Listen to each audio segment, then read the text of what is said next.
In today's video, I will be breaking down everything people get wrong about 28 Days Later. But first, let's talk about the biggest misleading element in the franchise. Not zombies. The infected in 28 Days Later are not zombies. They're living humans hit with a rage-inducing virus that turns them into violent attackers within seconds. No death, no reanimation, no supernatural curse bringing corpses back to life. Writer Alex Garland has said this repeatedly. The infected are sick people suffering from an illness, not undead cannibals crawling out of graves. The distinction matters because everything about how they work follows biological rules instead of horror movie magic. They sprint at full speed because they're still using living muscles and lungs. They vomit blood because the virus destroys their bodies from the inside. They die from starvation after a few weeks because living organisms need food and water. Traditional zombies don't care about any of that. They shamble forever, survive headshots sometimes, and exist because of voodoo curses or unexplained resurrection. But here's where it gets messy. Director Danny Boyle also said it's not a zombie movie. Yet the entire world treats it like one. Rotten Tomatoes lists it in Best Zombie Movie rankings. The film clearly draws from George Romero's playbook with its societal collapse, desperate survivors, and hordes of attackers. So while the creators insist on scientific accuracy, audiences saw the running infected and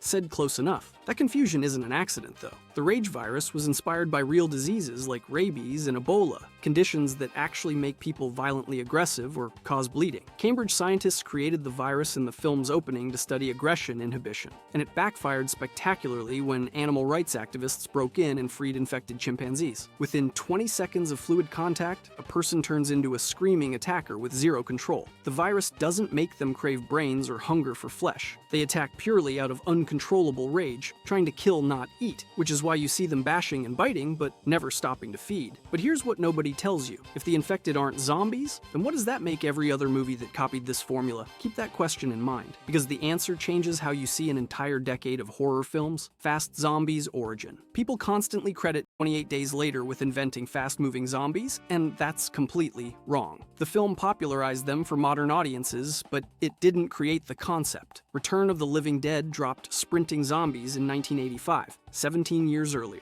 Those zombies could run, think, and coordinate attacks while specifically craving brains, which ironically makes them more innovative than 28 Days Later's infected, who just rage attack mindlessly. Nightmare City went even further back to 1980 with infected people who moved fast and used weapons. The idea that zombies must be slow comes from Romero's Night of the Living Dead in 1968, which set the shambling standard everyone copied for decades. But even Romero knew slow zombies were a choice, not a requirement. He used that slowness to build dread and inevitability. The tension came from watching a horde gradually surround you with no escape, not from jump scares. 28 Days Later changed the math by making speed the primary threat. The infected sprint at estimated speeds of 20 to 30 miles per hour based on how fast they close distances in the film. That means no outrunning them, no leisurely walking away while shooting like in classic zombie films. The movie's opening scene in the hospital drives this home when Jim wanders empty London streets and encounters that first priest in the church. The infected priest spots him and charges with zero hesitation, pure animal aggression covering ground in seconds. Jim barely escapes, and the audience immediately understands these are not creatures you can casually handle. The shift to speed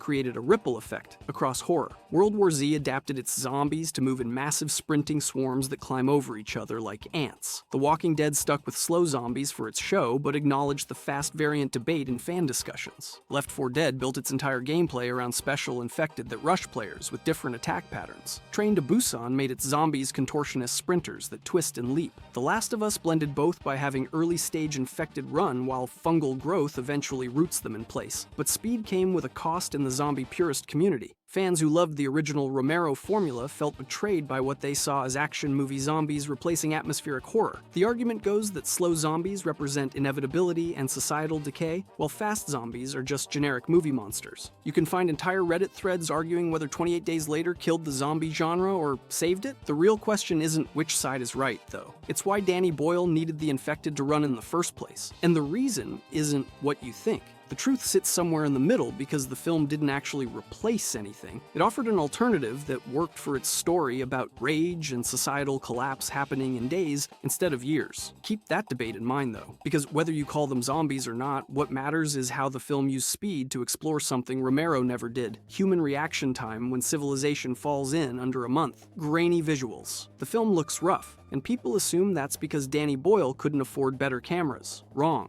The grainy documentary aesthetic came from a deliberate choice to shoot on Canon XL1 digital video cameras instead of traditional film. These were consumer-grade cameras at the time, the kind you'd use for home movies or low-budget documentaries. Boyle wanted the movie to feel real and immediate, like found footage from an actual apocalypse instead of a polished Hollywood production. Digital video in 2002 couldn't match film's clarity or color depth. The XL1 produced images with visible grain, muted colors, and lower resolution that made everything look slightly washed out. In bright scenes like the empty London sequences, the digital sensor struggled with contrast, creating blown-out highlights and murky shadows. In dark scenes like the tunnel sequence or the mansion finale, the grain intensified into visual noise that made it harder to see details. None of this was a mistake. Boyle embraced these limitations because they made the world feel more claustrophobic and uncertain. The choice also let them shoot guerrilla style. Those iconic shots of Jim wandering through a completely deserted London weren't done with permits blocking off streets for days. The crew filmed at dawn with minimal equipment, grabbing footage quickly before traffic picked up. The small digital cameras meant they could move fast, react to lighting changes, and capture authentic emptiness without massive production crews ruining the illusion. You're watching real locations with real lighting, which is why the abandonment feels so eerie. But audiences in 2002 were used to film's crisp look. DVDs and home video made the grainy footage even more obvious on smaller screens. People complained it looked cheap, like a student film or a bad TV movie. IMDb goof sections filled with comments calling out the video quality as production errors. Even some critics dinged the film for looking rough compared to big-budget horror releases. What those critics missed was that the rough look was hiding something way more important. Something about how the film got made that would have been impossible with traditional cameras. We'll get to why that matters when we talk about those empty London streets. The misconception stuck because most viewers didn't understand the aesthetic choice was intentional. The 4K remaster released in 2025 fixed some of the technical issues while keeping the core look intact. They cleaned up the worst noise, color-corrected scenes for better balance, and sharpened details without making it look overly digital. But even the remaster preserves that documentary feel because removing it would fundamentally change what makes the film work. The grainy visuals aren't a flaw to overlook, they're a feature that puts you in the moment with characters who don't have cinematic framing or perfect lighting to protect them. Before we go any further, I have just released my merch store with a very exclusive limited edition early supporter bundle. Only the first 50 people will have access to this bundle, so get it quickly while you still can at hownottodie.store. Okay, back to the video. And here's the thing, that rough aesthetic influenced how horror got shot afterward. Cloverfield, Chronicle, and countless found footage films borrowed the handheld digital look to sell realism. Even high-budget productions started using digital cameras to capture grittier tones. What people mocked in 2002 became a standard technique, which means the film was ahead of its time in understanding how visuals shape audience immersion. Flesh-eating myth. The infected don't eat people. This might be the single most common misconception, and it changes everything about how the movie works. Traditional zombies are driven by an insatiable hunger for human flesh. They bite to feed, they surround victims to consume them, and their entire existence revolves around eating. That's not what happens in 28 Days Later. The infected attack to spread the virus and kill out of rage, but they're not stopping for meals. Watch any scene where infected catch someone. They bite, scratch, and pummel with fists and feet. They're trying to infect or destroy, not nibble on corpses. The gas station attendee who attacks Selena and the group doesn't try to eat anyone. The kid infected in the ruins doesn't feast on bodies. The military soldier chained in the mansion who turns doesn't start gnawing. They all just attack with pure violent intent until the target stops moving, then they move on to find the next person to rage at. This matters because it explains why survivors can exist. If infected were eating every person they killed, the food supply would be humans, which means infected could sustain themselves indefinitely. But since they're just attacking and moving on, they're burning calories without taking in nutrition. Selena directly says they die of starvation in the film, confirming that infected need food and water like any living organism. The math works out to roughly 2 to 4 weeks before starvation or thirst kills them, which is why the military broadcasts mention waiting them out. The confusion comes from the violence looking similar to zombie feeding frenzies. Infected swarm victims bite repeatedly and cover them in blood. Your brain sees that and fills in the eating part because that's what zombies do in every other movie. But if you actually watch closely, infected move from victim to victim without stopping to consume anything. They're spreading infection like a plague carrier, not hunting for dinner. The sequel, 28, weeks later, emphasizes this even more clearly. Infected chase people through London streets in massive hordes, but never stop to feed on bodies left behind. The military firebombing sequence shows piles of infected dead from starvation and quarantine zones, not well-fed monsters thriving on human meat. When Don becomes infected and stalks his family, he's trying to attack his wife and kids out of residual emotional targeting, not because they look delicious. That non-eating behavior also makes the infected scarier in some ways. They're not motivated by a need you can understand, like hunger. They're just pure rage without logic or reason.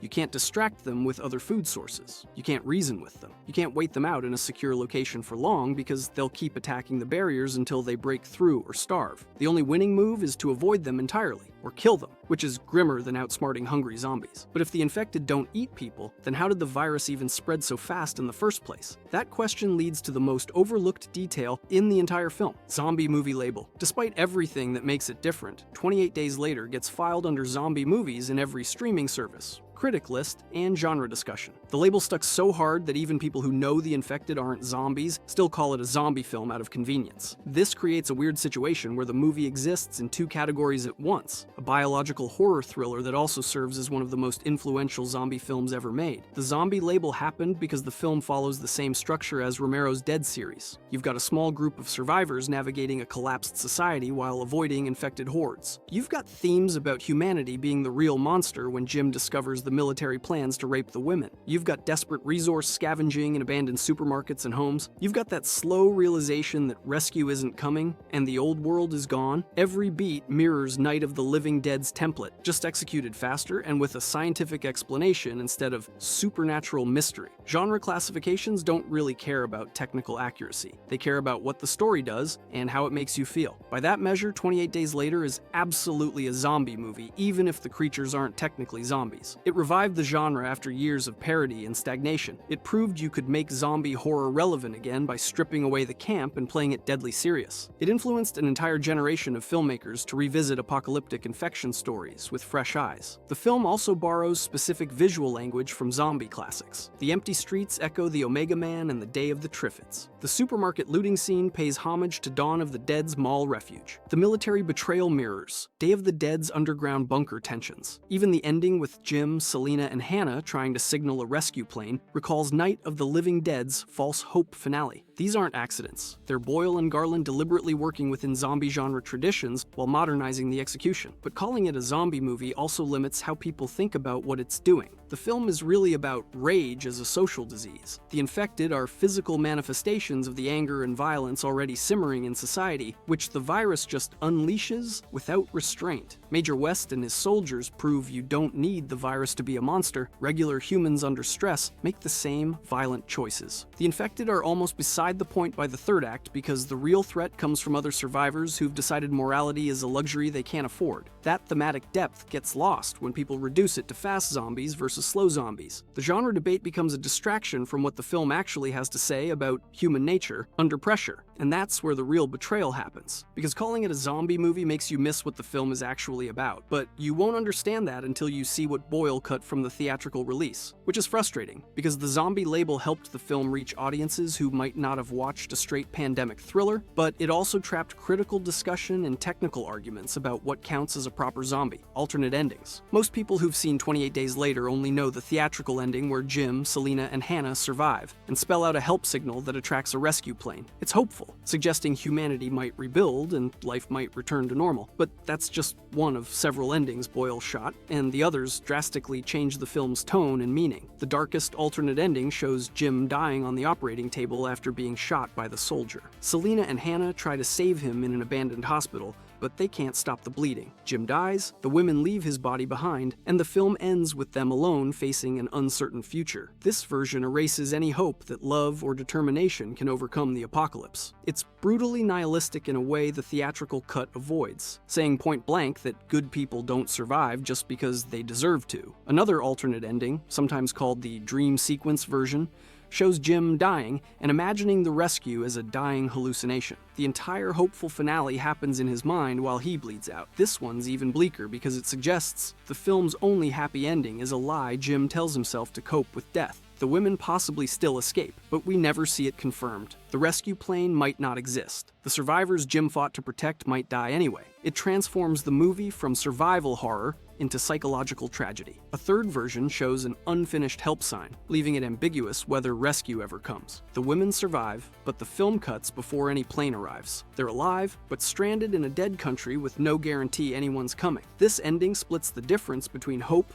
and nihilism, giving the characters survival without promising salvation. It's arguably the most realistic ending because massive infrastructure collapse wouldn't reverse in a month, no matter how many survivors signal for help. Test audiences apparently hated the Jim dies ending, feeling cheated that the protagonist doesn't make it. Here's the thing though, if test audiences forced Boyle to change the ending, what else did they make him cut? And more importantly, what would the film have been if Boyle had gotten his way? Boyle reshot the theatrical ending to give audiences the catharsis they wanted, but he included the alternates on DVD releases because he believed they were valid interpretations of the story. The choice of ending completely reframes what the film is about. Keep Jim alive, and it's about hope persisting through horror. Kill Jim, and it's about how the apocalypse doesn't care about your story arc. The alternates also reveal something about how people engage with horror. We want to believe the heroes earn their survival through courage and cleverness. We want to see the group that stuck together make it to safety. The nihilistic endings deny that comfort and remind you that apocalypses don't follow narrative structure. Good people die randomly. Survival often comes down to luck, not virtue. That's too dark for mainstream audiences, but it's arguably more honest about how societal collapse would actually play out. These endings aren't just DVD extras. They're legitimate versions of the film that got cut for commercial reasons, not creative ones. If you've only seen the theatrical version, you haven't actually experienced the full range of what Boyle and Garland created. The fact that most viewers never see the alternates means they're missing a huge part of the film's artistic vision, and the conversations it wanted to start about whether hope belongs in apocalyptic horror. Plot holes that aren't. People love picking apart 28 Days Later for supposed plot holes and logical inconsistencies. How did Jim survive weeks in a coma with no medical staff? Why didn't infected break into the hospital? How did water and electricity still work in some locations? Why didn't the military secure better locations? These all get called plot holes when they're actually intentional ambiguities that reflect the chaos of sudden collapse. Jim's coma survival is the biggest target. Viewers assume hospitals lose power immediately. Patients on life support die, and coma patients need constant care. But the film shows Jim hooked to an IV drip in an abandoned ward. The implication is that the hospital didn't lose power instantly, and staff either fled or died before disconnecting everyone. The IV bag gave Jim enough fluids to last until he woke up. Is it lucky? Absolutely. Is it impossible? Not really. People can survive extended periods in comas with minimal intervention if they're stable. The film doesn't explain every detail because it doesn't need to. The infected not finding Jim makes sense when you consider their behavior. They attack on sight and sound, but they're not methodically searching buildings. The hospital was probably already cleared or avoided because there was nothing there worth attacking. Infected move toward noise and activity, and a silent coma patient in a locked ward doesn't trigger that response. Once Jim wakes up and starts moving, he makes noise that attracts attention, which is when we see infected appear. Infrastructure lasting weeks also tracks. Water systems can run on momentum, and gravity feeds for a while without active maintenance. Backup generators keep some power on temporarily. It's not that everything works. Most of London is dark and dead, but some systems limp along until they finally fail, which is why the group finds working lights in some buildings, but not others. The inconsistency is the point because collapse isn't instant or uniform. The military holding up in a mansion instead of a better fortified location gets criticism, but it makes emotional sense even if it's not tactically perfect. Major West chose a location with comfort and supplies over maximum security because he knew the infected would starve eventually. He wasn't worried about defending against an endless siege. He was worried about keeping his men sane while waiting out the infection's natural die-off. The mansion had food, space, and the psychological benefit of not feeling like a prison.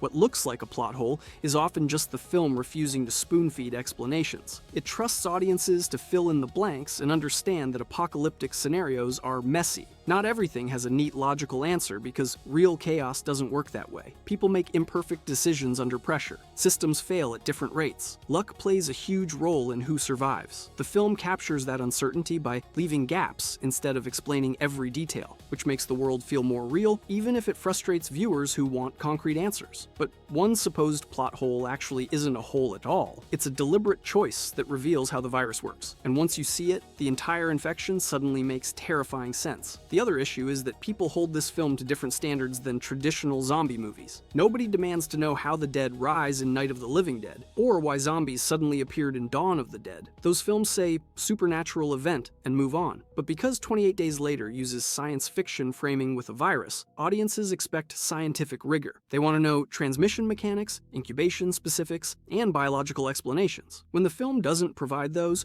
they call it sloppy instead of recognizing it's just using a different storytelling mode, infection mechanics. The rage virus spreads through fluid contact, which sounds simple until you start thinking about what that actually means. A single drop of infected blood in your mouth or eyes turns you in 10 to 20 seconds. That's the fastest infection rate in zombie or infected fiction, faster than World War Z's 10-second bite turns, faster than The Walking Dead's overnight transformations, faster than anything Romero ever showed. That speed makes every encounter instantly lethal. The gas station scene demonstrates this perfectly. The infected attendant bleeds on Selena, and everyone panics because they know she's seconds from turning. There's no time for goodbyes or last words, no time to debate trying experimental cures, no time to hope for immunity. She's infected and she'll become a screaming attacker before anyone can process what happened. The only mercy is killing her immediately. But the speed also raises questions people mistake for plot holes. How does the virus work so fast when real diseases take hours or days to overwhelm the immune system? Why doesn't the body have any defense mechanisms? Where's the fever or sickness stage? The film doesn't answer because it's not interested in medical realism. Or is it? Because the sequel added one detail about the virus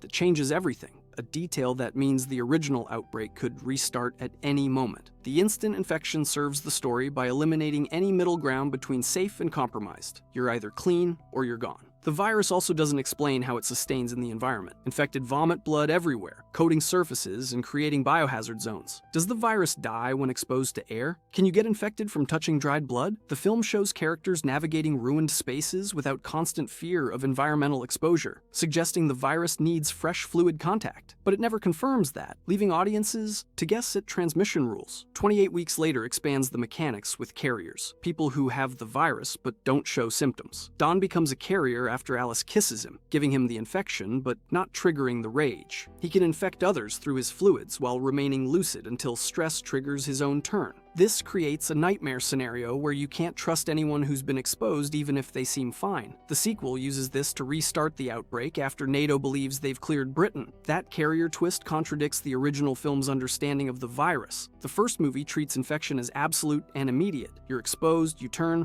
end of story. The sequel says actually some people can hold the virus dormant, which changes the rules and makes containment impossible. Critics called this a plot hole between films, but it's really just the franchise expanding its mythology the way any long-running series does. The other weird detail people fixate on is why infected don't reinfect each other. You see hordes of infected in close contact, vomiting blood on each other constantly, but they never attack fellow infected even when covered in fluids. The film implies infected recognize each other somehow, maybe through behavior or pheromones or shared virus markers. But again, no explanation is given because the film trusts you to accept it and move on. Survival timeline. The infected die from starvation or dehydration within weeks, which is both the survivor's best hope and a massive source of confusion. People argue the timeline doesn't make sense, that humans can survive longer than a few weeks without food, that infected should last months if they're just sick humans. But the film establishes repeatedly that infected burn through calories at an insane rate because they're constantly moving, attacking, and operating at maximum aggression. A normal human can survive 3 weeks without food if they're resting and conserving energy. Infected don't rest. They sprint everywhere, smash through barriers, fight anything that moves, and scream constantly. That level of activity would drain energy reserves in days, not weeks. Add in that they're not drinking water, and dehydration would kill them even faster. The film's timeline actually makes sense if you account for their behavior. The 2 to 4 week window creates urgency for survivors. If you can hide and avoid infected for a month, the threat mostly dies off on its own. That's why Major West and his soldiers hole up in the mansion and wait. They're not trying to fight their way to safety because there's no safe place to reach. They're just outlasting the infection's natural burnout. The strategy works until they introduce new infected by capturing Jim's group, but viewers get confused because the film also shows fresh infected appearing throughout. If the outbreak started when activists freed the chimps, every infected should be on the same starvation clock.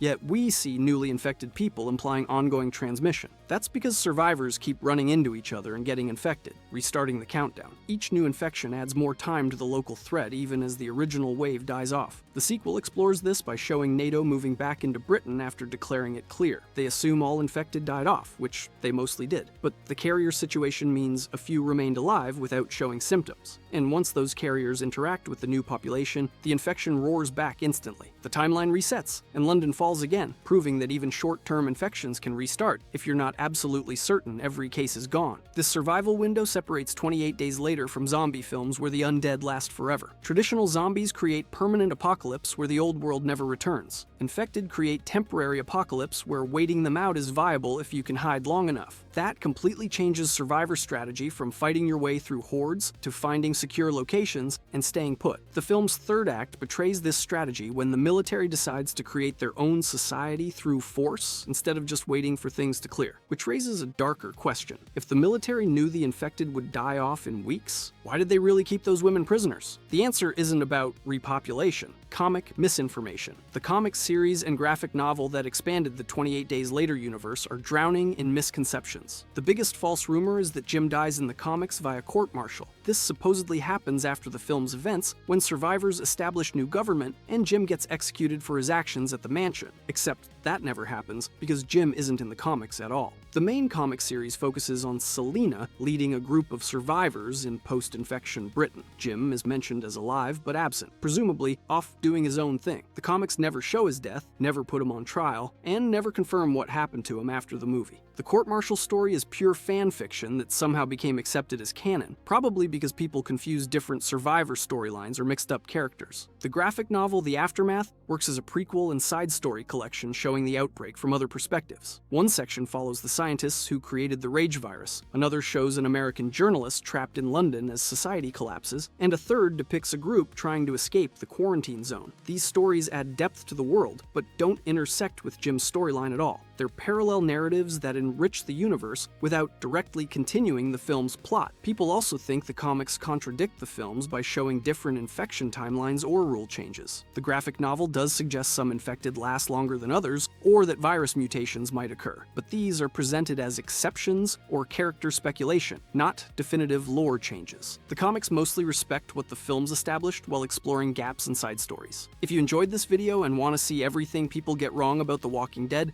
click the video on the screen.